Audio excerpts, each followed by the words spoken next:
After lengthy discussions with his lawyers over this past weekend, on Monday, Donald Trump announced, well, his team announced, I guess, that he would not be accepting the invitation from the Manhattan District Attorney Alvin Bragg to appear and talk to his grand jury.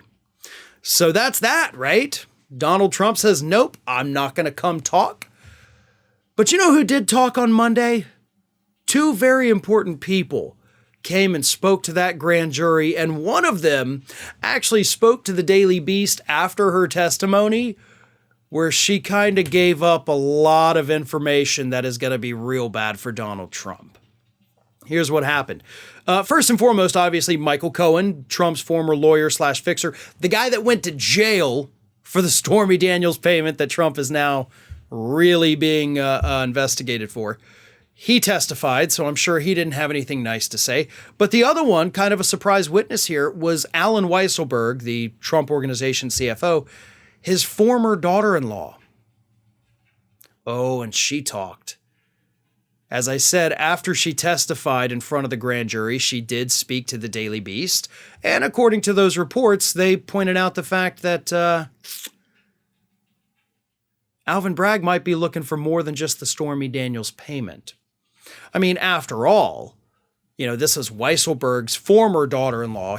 She was his daughter-in-law at the time.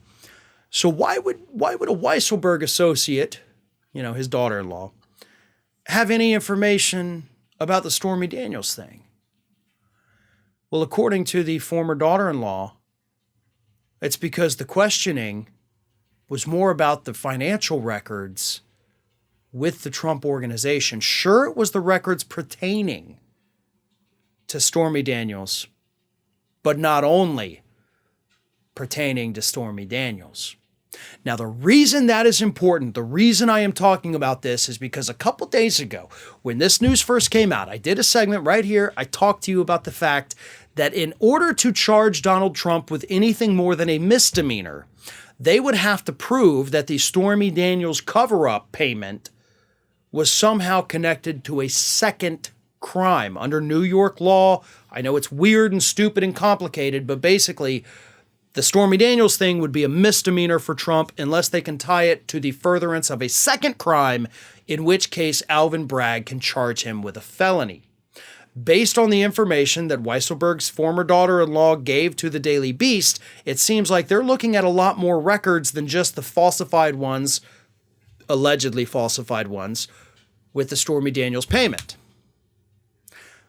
That's massive.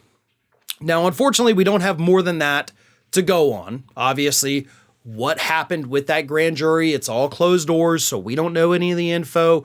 We can only go off what the witnesses are allowed to say. So, as much as Weisselberg's daughter-in-law told us, there's a lot more that she's not allowed to tell us. But I would be willing to bet at this point that Weisselberg is not just trying to go after Trump for a misdemeanor. He knows how the law works. He knows what else he has to do to hit him with a felony charge.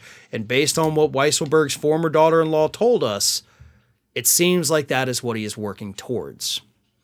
Now, as I said the other day, I'll believe it when I see it.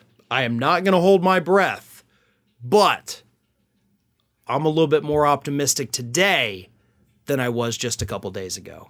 Hi, everyone. This here is little Athena. And Athena would like to know why you haven't subscribed to Fair and Balanced yet. So please, don't let Athena down. Subscribe today.